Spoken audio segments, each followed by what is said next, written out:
കോൺഗ്രസിന്റെ മുഖ്യമന്ത്രി ചർച്ച പൂർത്തിയായിരിക്കുന്നു. പ്രഖ്യാപനം ഒരുപക്ഷെ ഇന്നുണ്ടാകും, അല്ലെങ്കിൽ നാളേക്ക് മാറുമോ എന്ന ആകാംക്ഷ നിലനിൽക്കുന്ന സമയമാണിത്. അതിനിടയിൽ ഒരു പ്രധാനപ്പെട്ട വാർത്ത കൂടി വരികയാണ്. ജയറാം രമേശ് മല്ലികാർജ്ജുന ഖാർഗെയുടെ വസതിയിൽ എത്തിയിരിക്കുന്നു എന്നുള്ളതാണ്. നോബൽ മാറിക്കാരൻ വിവരങ്ങളുമായുണ്ട്. നോബൽ, വീണ്ടും ഒരു കൂടിക്കാഴ്ച.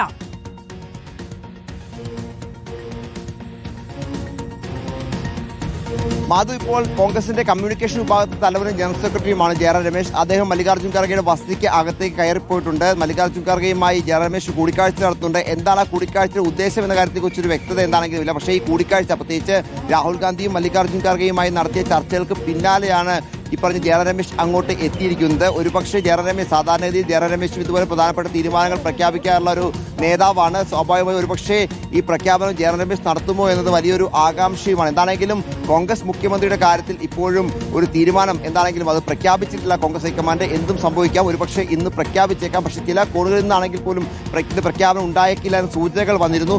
നിലവിൽ നേതാക്കൾ ഒക്കെ എന്താണെങ്കിലും ഇവിടെ നിന്ന് രാഹുൽ ഇവിടെ നിന്ന് മടങ്ങിയിരിക്കുന്നു. അതിന് പിന്നാലെ ജയറാം രമേശ് ഇങ്ങോട്ട് എത്തിയിരിക്കുന്നു. എന്ത് തീരുമാനമാണ് ഇക്കാര്യത്തിൽ കോൺഗ്രസ് ഹൈക്കമാൻഡ് എടുത്തിരിക്കുന്നത്? ഇനിയും ജയറാം രമേശ് ആയതുകൊണ്ട് തന്നെ എങ്ങനെ ഈ കാര്യങ്ങൾ മാധ്യമങ്ങളെ അറിയിക്കണം എന്നുള്ളതായിരിക്കുമോ ചർച്ച?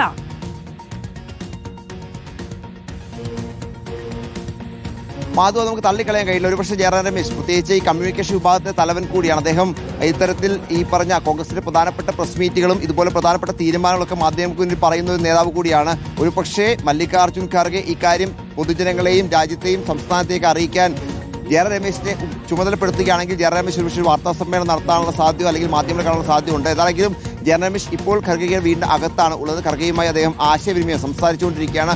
അതിനുശേഷം പുറത്തേക്ക് വന്നെങ്കിൽ മാത്രമാണ് ഇക്കാര്യത്തിൽ ഒരു തീരുമാനം എങ്ങനെയാണ് എന്ന് നമുക്ക് വ്യക്തമാവുകയുള്ളൂ. നിലവിൽ കമ്മ്യൂണിക്കേഷൻ വിഭാഗത്തിന്റെ ഭാഗത്ത് നിന്ന് ഇപ്പോഴും ഈ പ്രഖ്യാപനവുമായി ബന്ധപ്പെട്ടോ അല്ലെങ്കിൽ നേതാക്കൾ മാധ്യമങ്ങളെ കാണുന്നതുമായി ബന്ധപ്പെട്ടോ ഒരു നിർദ്ദേശങ്ങളും വന്നിട്ടില്ല എന്നതാണ് നമുക്ക് നോക്കുമ്പോൾ മനസ്സിലാകും. സാധാരണഗതിയിൽ ഇതുപോലുള്ള പ്രധാനപ്പെട്ട കാര്യങ്ങളൊക്കെ ഒരു റിലീസോ അല്ലെങ്കിൽ പ്രഖ്യാപനമൊക്കെ വരുന്നതിന് മുൻപ് നമുക്കൊരു ഇൻഫർമേഷൻ തരുന്നതാണ്. ഇങ്ങനൊരു തീരുമാനം വരുന്നുണ്ട് അല്ലെങ്കിൽ ഇതുമായി ബന്ധപ്പെട്ട് പ്രഖ്യാപനം വരുന്നുണ്ട് എന്ന്. പക്ഷേ അങ്ങനെ ഒരു പ്രഖ്യാപനം വരുന്നതുമായി ബന്ധപ്പെട്ട ഒരു തീരുമാനവും ഇപ്പോൾ എന്താണെങ്കിലും കോൺഗ്രസിന്റെ കമ്മ്യൂണിക്കേഷൻ വിഭാഗം നമുക്ക് നൽകുന്നില്ല. ആ തീരുമാനം ഒരുപക്ഷെ ഉടൻ തന്നെ ഉണ്ടാകുമോ എന്നൊക്കെ വലിയ ആകാംക്ഷയാണ്. എന്താണെങ്കിലും നിലവിലത്തെ സാഹചര്യത്തിൽ ഒരിക്കൽ കൂടി ചർച്ചകൾ ഇവിടെ ഖർഗെയുടെ വീട്ടിൽ പ്രത്യേകിച്ച് ഇവിടെ മാധ്യമങ്ങളോട് പറയുന്നുണ്ടോ ഇല്ലയോ എന്നുള്ളതല്ലോ.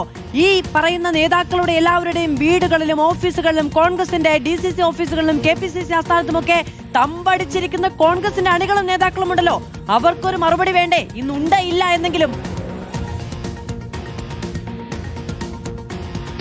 തീർച്ചയായും മാധു, അതൊരു പ്രത്യേക സാഹചര്യമാണ്. കാരണം കഴിഞ്ഞ ദിവസം കോൺഗ്രസ് അണികളെ സംബന്ധിച്ച് അവർ ഇന്ന് ആദ്യമായല്ല ഇങ്ങനെ ഒരു ആവേശമായ തീരുമാനം കേൾക്കാൻ വേണ്ടി വന്നിരിക്കുന്നത്. നേരത്തെയും ഒക്കെ സമാനമായി തന്നെ അവർ എത്തിയിട്ടുണ്ട്. ഇവിടെയും ചില ആളുകളൊക്കെ ഉണ്ടെന്നാണ് മനസ്സിലാക്കുന്നത്. ഇവരൊക്കെ കോൺഗ്രസിന്റെ യൂത്ത് കോൺഗ്രസിന്റെ ഒക്കെ പ്രവർത്തകരാണ്.